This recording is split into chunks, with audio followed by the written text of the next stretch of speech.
Assalamualaikum warahmatullahi wabarakatuh. Di sini kami dari kelompok 6 dengan beranggotakan yang pertama Della Septiana dengan NIM T 2018-11-54, yang kedua Rizadi Prayogo dengan NIM T 2018-11-67, dan yang terakhir atau yang ketiga yaitu Indah Kurota Ayun dengan NIM T 2018-11-93. Di sini dari kelompok 6 akan mempresentasikan atau menjelaskan mengenai keterampilan guru dalam belajar mengajar. Presentasi kali ini merupakan atau yang bertujuan untuk memenuhi salah satu tugas dari mata kuliah Etika Profesi Keguruan, Program Studi Pendidikan Agama Islam, Fakultas Tarbiyah dan Ilmu Keguruan Institut Agama Islam Negeri Jember, dengan dosen pembimbing Ibu Dewi Nurul Komariah MPD. Dari tema di atas, yaitu keterampilan guru dalam proses belajar, terdapat beberapa subtema yang akan kelompok 6 jelaskan. Yang pertama mengenai pengertian dari keterampilan mengajar, yang kedua keterampilan guru dalam membuka dan menutup pembelajaran, ketiga keterampilan guru dalam menggunakan media dan alat, dan yang terakhir keterampilan guru dalam mengelola kelas dan membimbing diskusi. Untuk materi selanjutnya atau subtema selanjutnya yaitu tentang pengertian dan tentang keterampilan dalam membuka dan menutup pembelajaran akan saya jelaskan.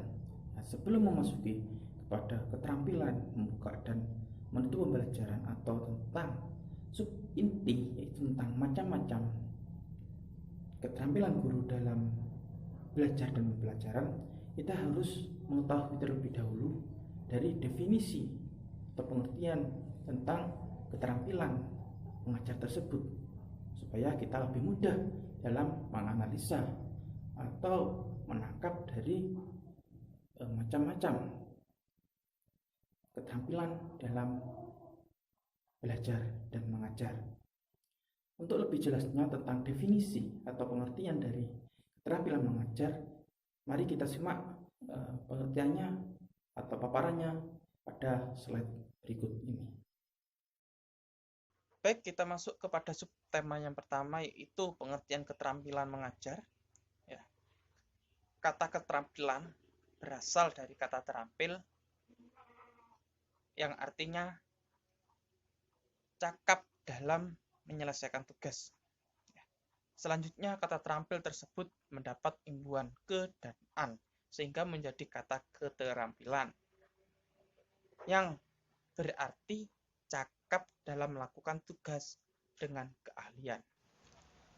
Baik, sedangkan menurut istilah, keterampilan mengajar merupakan kemampuan guru dalam menyampaikan isi materi seperti penguasaan materi pembelajaran dan pemilihan metode yang tepat untuk diterapkan dalam proses belajar mengajar. Keterampilan mengajar merupakan keterampilan yang harus dimiliki oleh guru, yang khusus dimiliki oleh seorang guru, agar dapat melaksanakan tugasnya secara efektif dan profesional. Ya, lalu masuk kepada subtema yang kedua, yaitu mengenai keterampilan dalam membuka dan menutup pembelajaran. Apa itu sih keterampilan membuka dan menutup pembelajaran? Ya, keterampilan membuka dan menutup pembelajaran itu keterampilan atau kegiatan guru yang setiap harinya pasti dilakukan. Seperti contoh dalam membuka pembelajaran, pengucapan salam, pengecekan absensi, dan lain sebagainya. Dan pada penutupan pembelajaran, yaitu seperti pengakhiran atau pengucapan salam sebelum mengakhiri pelajaran. Ya, tetapi tentang lebih jelasnya mengenai apa sih itu keterampilan membuka dan menutup pembelajaran, mari kita simak pada slide berikut ini. Keterampilan membuka pelajaran merupakan perbuatan guru atau kegiatan guru untuk menciptakan suasana siap mental dan menimbulkan perhatian peserta didik agar terpusat kepada apa yang akan dipelajarinya. Sedangkan menutup pembelajaran merupakan kegiatan guru untuk mengakhiri kegiatan inti pelajaran dengan maksud adalah memberikan gambaran menyeluruh tentang apa yang dipelajarinya dan mengetahui tingkat pencapaian peserta didik dan tingkat keberhasilan guru dalam proses belajar dan mengajar. Dari penjelasan tersebut dapat disimpulkan bahwasanya kegiatan membuka dan menutup pembelajaran itu tidak hanya kegiatan mengucapkan salam saja atau yang lainnya seperti yang saya jelaskan di awal tadi, melainkan kegiatan membuka dan menutup pembelajaran yaitu mencakup atau merujuk pada kegiatan yang terkait langsung dengan perubahan tingkah laku atau perubahan perilaku peserta didik tersebut. Selanjutnya yaitu tujuan dari kegiatan atau tujuan dari keterampilan membuka dan menutup pembelajaran. Yang pertama yaitu menimbulkan perhatian dan motivasi siswa terhadap tugas-tugas yang akan dihadapinya. Yang kedua yaitu memungkinkan siswa mengetahui batasan-batasan tugasnya yang akan dikerjakan. Ketiga, siswa dapat mengetahui pendekatan-pendekatan yang dilakukan oleh pendidik untuk atau dalam pembelajarannya tersebut. Yang keempat, memungkinkan siswa mengetahui hubungan antara pengalaman-pengalaman siswa dengan hal-hal baru yang akan dipelajarinya. Yang kelima, yaitu memberikan kemungkinan kepada siswa untuk menghubungkan antara fakta-fakta atau keterampilan-keterampilan siswa dalam suatu peristiwa. Yang terakhir yaitu memungkinkan siswa dapat mengetahui tingkat keberhasilan dalam belajarnya. Dalam keterampilan membuka dan menutup pembelajaran terdapat beberapa komponen, yaitu yang pertama komponen membuka pembelajaran itu terdapat 4 komponen dan komponen menutup pembelajaran yaitu terdapat 2 komponen.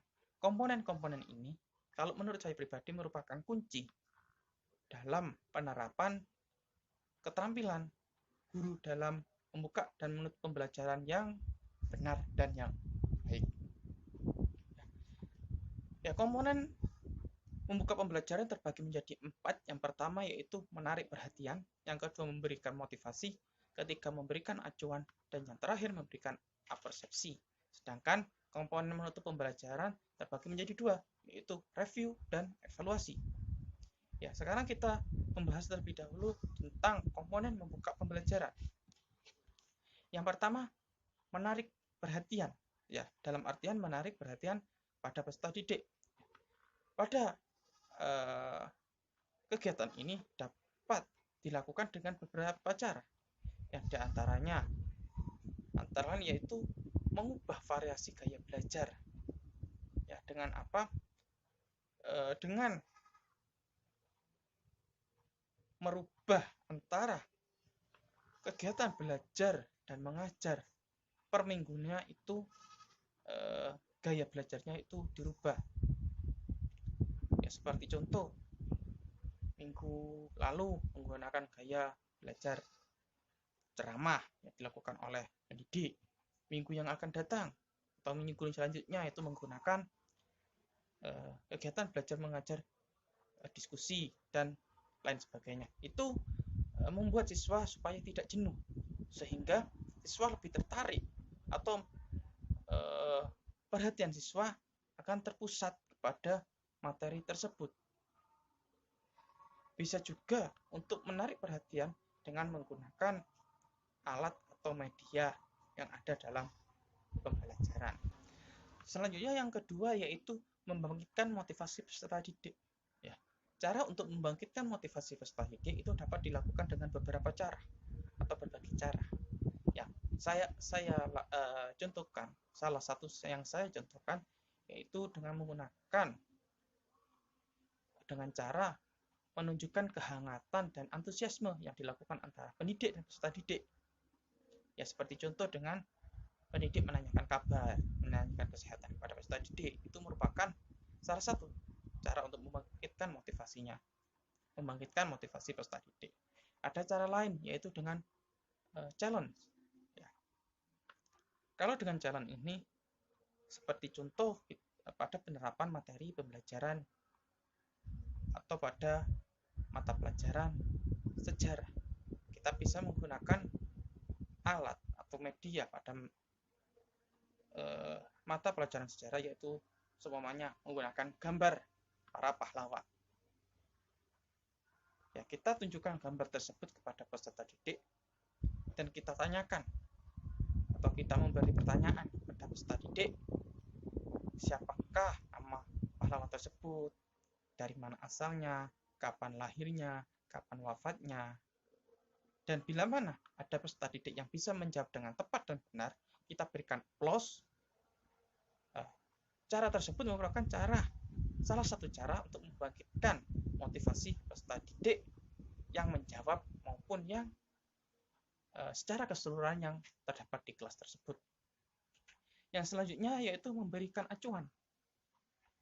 Cara memberikan acuan dapat dilakukan dengan memberikan gambaran kepada peserta didik mengenai apa yang akan dia pelajari dengan cara mengemukakan secara spesifik dan singkat, yaitu dengan mengemukakan kompetensi dasarnya saja atau bisa disebut dengan KD, ataupun juga mengungkapkan dengan indikator hasil belajarnya.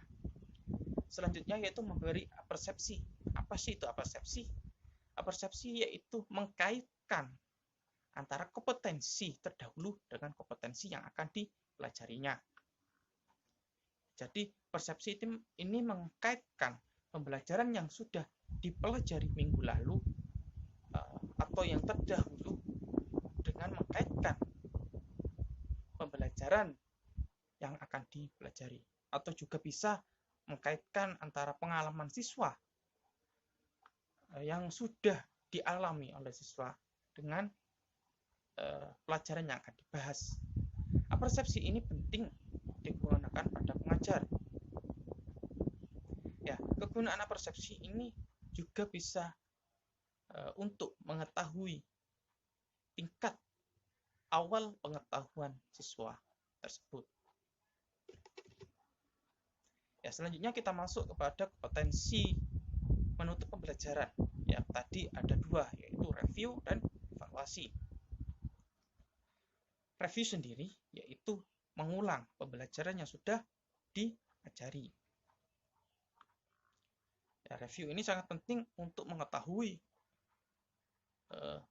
seberapa siswa atau peserta didik atau sejauh mana peserta didik menangkap apa yang sudah dijelaskan oleh seorang pendidik tadi. Yang selanjutnya yaitu evaluasi. Evaluasi dapat dilakukan dengan sebagai berikut. Yang pertama, bisa dengan meminta peserta didik untuk mendemonstrasikan keterampilan yang baru saja dipelajarinya. Kedua, meminta peserta didik mengaplikasikan konsep atau ide yang baru pada situasi yang berbeda. Seumpamanya kita mendapat pelajaran tentang kebersihan lingkungan, lalu meminta peserta didik untuk mengaplikasikannya di luar kelas. Itu bisa dibuat evaluasi sejauh mana peserta didik mengaplikasikannya di luar jam pelajaran tersebut. Yang selanjutnya yaitu meminta peserta didik mengekspresikan pendapat sendiri. Dan yang terakhir, meminta peserta didik mengerjakan soal tertulis, baik objektif maupun subjektif. Selanjutnya yaitu prinsip-prinsip penggunaan keterampilan membuka dan menutup pembelajaran. Dalam melakukan kegiatan membuka dan menutup pembelajaran, hendaknya pendidik menggunakan atau memperhatikan prinsip-prinsip sebagai berikut. Yang pertama ada bermakna, kedua berurutan dan berkesinambungan, ketiga fleksibel atau luas, dan yang keempat antusias dengan penuh kehangatan.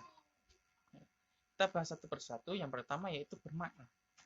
Bermakna artinya yaitu pendidik harus memilih cara atau kegiatan membuka dan menutup pembelajaran yang relevan ya, dengan kompetensi atau materi pembelajaran, sehingga pembelajaran tersebut menjadi bermakna dan efektif. Yang selanjutnya yaitu berurutan dan berkesinambungan. Artinya, pendidik dalam mengenalkan dan merangkum kembali pokok-pokok penting dalam pembelajaran, hendaknya menggunakan bagian yang utuh. Yang selanjutnya yaitu luas atau fleksibel.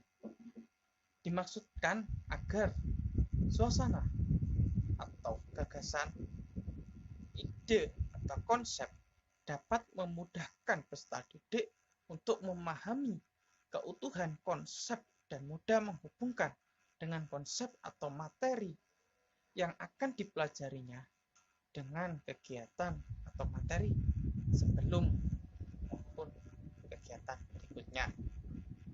Dan yang terakhir atau yang keempat yaitu antusias dengan penuh kehangatan. Yang dimaksud antusias dengan penuh kehangatan yaitu dalam mengkomunikasikan gagasan hendaknya dilakukan dengan mendorong peserta didik untuk menilai bahwa konsep yang dipelajarinya mempunyai arti penting, disertai dengan sikap yang hangat, sehingga diharapkan dapat melahirkan respon yang baik atau respon yang terbuka dan simpati dari peserta didik tersebut. Mungkin dari penjelasan saya mengenai pengertian dan keterampilan dalam membuka dan menutup pembelajaran. Kurang lebihnya mohon maaf. Akhirul kalam. Assalamualaikum warahmatullahi wabarakatuh. Assalamualaikum warahmatullahi wabarakatuh. Di sini saya akan melanjutkan presentasi dari rekan saya, yakni mengenai keterampilan guru dalam menggunakan media atau alat pembelajaran. Di sini, kata media berasal dari bahasa Yunani, yaitu bentuk jamak dari medium, yang berarti perantara atau pengantar. Media merupakan sarana untuk mencapai suatu tujuan dan sebagai penyalur informasi belajar. Kehadiran media ini berfungsi untuk membantu tugas guru dalam menyampaikan materi-materi bahan pelajaran yang diberikan oleh guru kepada peserta didik. Setiap materi pelajaran tentu memiliki tingkat kesukaran yang bervariasi. Pada satu sisi, ada bahan pelajaran yang tidak memerlukan alat bantu berupa media dan di pihak lain ada bahan pelajaran yang memerlukan media pembelajaran sebagai alat bantu, seperti pelajaran geografi. Penggunaan media dalam pengajaran lebih diutamakan untuk mempercepat proses belajar mengajar dan membantu siswa dalam memahami atau menangkap apa yang diberikan oleh guru tersebut. Tujuan dan alat pembelajaran diantaranya mengkonkretkan konsep-konsep yang bersifat abstrak, sehingga dapat mengurangi variabilisme. Misalnya dengan menggunakan gambar, skema, grafik, dan lain sebagainya. Membangkitkan motivasi sehingga dapat memperbesar perhatian siswa dalam pembelajaran. Memfungsikan seluruh indera, sehingga jika siswa tersebut memiliki kelemahan dalam salah satu indera, misalkan mata atau telinga, bisa diimbangi dengan indera yang lainnya. Meningkatkan konsep dengan realita yang sukar diperoleh dengan cara-cara mendekatkan konsep dengan realita yang sukar diperoleh dengan cara-cara lain selain menggunakan media pembelajaran. Misal, untuk memberikan pengetahuan tentang pola bumi, peserta didik buat globe sebagai model dari pola bumi, meningkatkan kemungkinan terjadinya interaksi langsung antara siswa dengan lingkungannya, misalnya dengan menggunakan rekaman, eksperimen, karya wisata, dan lain sebagainya. Memberikan uniformitas keseragaman dalam pengamatan, sebab daya tangkap setiap siswa akan berbeda-beda tergantung dari pengalaman serta intelijensi masing-masing siswa, misalnya perspeksi tentang gajah. Menyajikan informasi belajar secara konsisten dan diulang maupun disimpan menurut kebutuhan, misalnya berupa rekaman, film, slide, gambar, foto, dan lain sebagainya. Prinsip media dan alat pembelajaran yakni yang pertama, tepat guna. Media dan alat pembelajaran yang digunakan sesuai dengan tuntutan kompetensi serta karakteristik materi pembelajaran. Yang kedua adalah daya guna. Media dan alat pembelajaran yang digunakan pelajaran yang sifatnya prinsip, konsep, dan generalisasi sangat memerlukan bantuan media belajar sesuai dengan kompetensi yang harus dikuasai oleh peserta didik secara kognitif, afektif, maupun psikomotorik. Lalu prinsip yang keempat yaitu sesuai dengan jenis materi pembelajaran, apakah fakta, konsep, prinsip, atau prosedur. Yang kelima yaitu sesuai dengan kemampuan pengajar. Yang terakhir yaitu sesuai dengan kondisi kelas atau sekolah, menyangkut sarana maupun prasarana yang tersedia. Kriteria dalam memilih media untuk kepentingan pengajaran, yang pertama yaitu ketepatan dengan tujuan pembelajaran. Artinya media pengajaran dipilih atas dasar tujuan-tujuan instruksional yang telah ditetapkan. Kriteria memilih media untuk kegiatan pengajaran yang pertama yaitu ketepatannya dengan tujuan pembelajaran. Artinya, media pengajaran dipilih atas tujuan-tujuan instruksional yang telah ditetapkan. Yang kedua, dukungan terhadap isi bahan pengajaran. Artinya, bahannya dengan tujuan pembelajaran. Artinya, media pengajaran dipilih atas tujuan-tujuan instruksional yang telah ditetapkan. Yang kedua, dukungan terhadap isi bahan pengajaran. Artinya, bahan pengajaran yang sifatnya prinsip, konsep, dan generalisasi sangat memerlukan bantuan media lebih mudah dipahami siswa. Ketiga, kemudahan memperoleh media, artinya media yang diperlukan mudah diperoleh, setidak-tidaknya mudah dibuat oleh guru pada waktu mengajar. Keempat, keterampilan guru dalam menggunakannya, apapun jenis media yang diperlukan. Cara utama adalah guru dapat menggunakannya dalam proses pengajaran. Kelima, tersedianya waktu untuk menggunakannya, sehingga media tersebut dapat bermanfaat bagi siswa selama pelajaran berlangsung. Keenam, sesuai dengan taraf berpikir siswa. Memilih media untuk pendidikan dan pengajaran harus sesuai dengan taraf berpikir siswa, sehingga makna yang terkandung di dalamnya dapat dipahami oleh siswa. Nama saya Indah Protulakyun, NIM T 2018-1193. Di sini saya akan menjelaskan tentang keterampilan membimbing diskusi dan keterampilan mengelola kelas. Diskusi kelompok sendiri yaitu suatu proses teratur yang melibatkan sekelompok peserta didik dalam interaksi tatap muka yang informal dengan berbagai pengalaman, informasi, pengambilan kesimpulan, dan pemecahan masalah.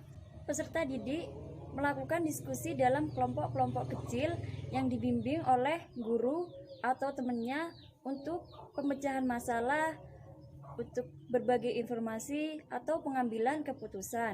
Komponen-komponen penting yang harus dimiliki oleh guru dalam membimbing diskusi, diantaranya yaitu memusatkan perhatian peserta didik terhadap tujuan atau topik yang akan dibahas. Yang selanjutnya yaitu memperjelas masalah yang akan dibahas dan menghindari kesalahpahaman. Yang selanjutnya yaitu menganalisis pandangan peserta didik tentang perbedaan pendapatnya dalam diskusi dengan dasar atau alasan yang jelas. Yang selanjutnya yaitu membebaskan peserta didik untuk bertanya dan mengungkapkan pendapatnya. Yang selanjutnya yaitu mengutamakan peserta didik yang kurang aktif atau pendiam untuk bertanya. Yang selanjutnya yaitu keterampilan mengelola kelas. Pengelolaan kelas adalah keterampilan guru dalam menciptakan dan memelihara kondisi belajar yang optimal bagi terjadinya proses interaksi edukatif. Keterampilan mengelola kelas yang baik yaitu keterampilan yang berhubungan dengan menciptakan dan pemeliharaan kondisi belajar yang optimal. Yang kedua yaitu keterampilan yang berhubungan dengan pengembalian kondisi belajar yang efektif. Mungkin hanya itu dari kelompok 6 yang bisa disampaikan. Kurang lebihnya mohon maaf. Allahul mu'afiq ila aqwamit thoriq. Assalamualaikum warahmatullahi wabarakatuh.